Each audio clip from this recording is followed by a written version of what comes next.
स्वागत है आप सभी का मेरे YouTube channel NCERT Sanskrit classes पर। आज हम आपको कक्षा 9th संबोधनी महर्षि वाल्मीकि चैप्टर के प्रश्न उत्तर करवाएंगे। प्रश्नों के सामने ही मैंने इनके उत्तर लिख दिए हैं ताकि आपको समझने में थोड़ा आसानी रहे। तो पहला क्वेश्चन हमारा है, रामः कस्मिन् वंशे उत्पन्नः आसीत्। राम किस वंश में उत्पन्न हुए थे? एक पदेन उत्तर है, एक पद में देना है, तो हमारा आंसर है इक्ष्वाकु। रक्त रंजितः कः आसीत्, यानी कि रक्त से कौन सना हुआ था? नरक्रौंच पक्षी सना हुआ था, तो हमारा आंसर होगा नरक्रौंच पक्षिणः। रामायण से रचिता कः, यानी कि रामायण की रचना किसने की? हमारा आंसर है महर्षि वाल्मीकि ने। वाल्मीकि कस्य अभिवादनम अकरोत्, यानी कि वाल्मीकि ने किसका अभिवादन किया था? नारद का किया था, तो हमारा आंसर होगा नारदस्य।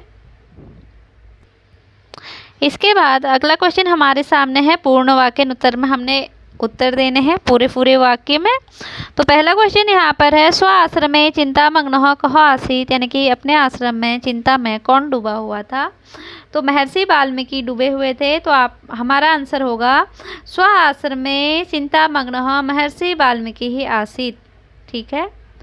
अगला क्वेश्चन है, नारदेन रामस्य के गुणा वर्णितः, यानी कि नारद के द्वारा राम के किन गुणों का वर्णन किया गया है?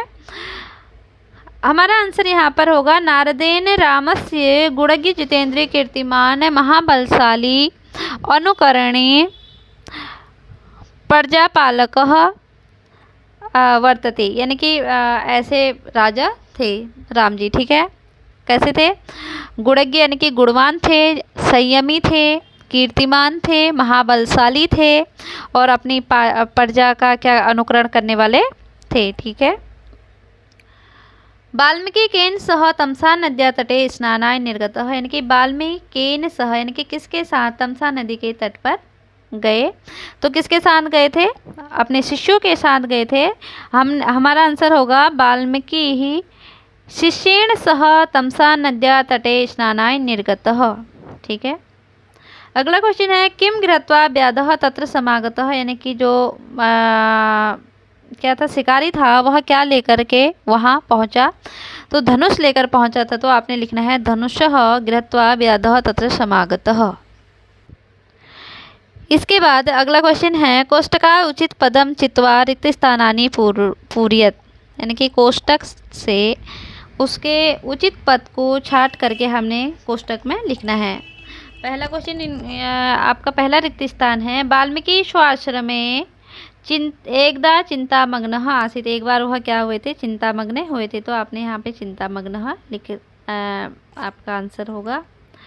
पश्य कियतः स्वच्छः जलम अस्या नद्याः प्रोपकारिणी स्वभावः एव असः मा निषाद प्रतिष्ठां त्वगमः शाश्वती समाः।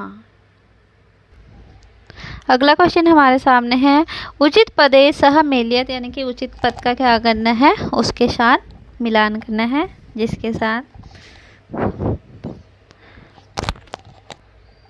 उसका उचित पद बनता है। जैसे यहाँ पर है, सफला संतु, तो सफल हो आपकी मनोकामना, सफला संतु मनोरथा।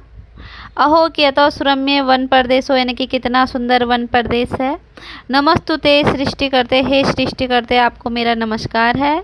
ब्रह्म स्वलोकम प्रति प्रशिष्टः, यानी कि ब्रह्मलोक को चले गए थे फिर ब्रह्मा जी। उसके बाद पांचवा क्वेश्चन है, निर्दिष्टे प्रश्नवाचक पदे प्रश्न निर्माणम कृत, यानी कि निर्देशों के अनुसार प्रश्नवाचक पद का प्रश्न निर्माण करना है। तो यहाँ पर इन्होंने प्रश्नवाचक पद दिए हैं, कह किम कश्य केभ्यः। नीचे जो सेंटेंस है उसमें आपको इनका प्रयोग करना है, प्रयोग करके प्रश्न बनाने हैं। पहला यहाँ पर है, देवर्षि नारदस्य आगमनम अभवत, यानी कि देवर्षि नागमन का आगमन हुआ, तो आपने किसका आगमन हुआ था? तो नारद का आगमन हुआ था, तो आपने इस यहाँ पर क्या लिख देना है? देवर्षि कस्य आगमनम अभवत, यानी कि किसका आगमन हुआ था?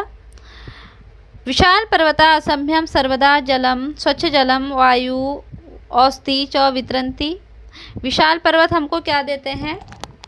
स्वच्छ जल, शुद्ध वायु और औषधि देते हैं।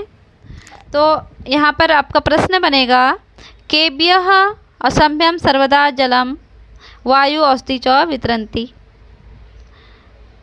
तीसरा क्वेश्चन बनेगा हमारा प्रातः एव विधिना आहारम प्रदत्त। तो यहाँ पे आप लिखेंगे या फिर आपका आंसर होगा प्रातः एव विधिना किम प्रदत्तम, यानी कि क्या प्राप्त हुआ था। सृष्टिकर्ता चतुर्मुखो कः प्रकटितो अभवत्, यानी कि सृष्टिकर्ता चतुर्मुख वाले कौन प्रकट हुए थे, ब्रह्मा जी प्रकट हुए थे। लेकिन आपने क्वेश्चन बनाना है तो आपने लिखना है कः प्रकटितो अभवत्।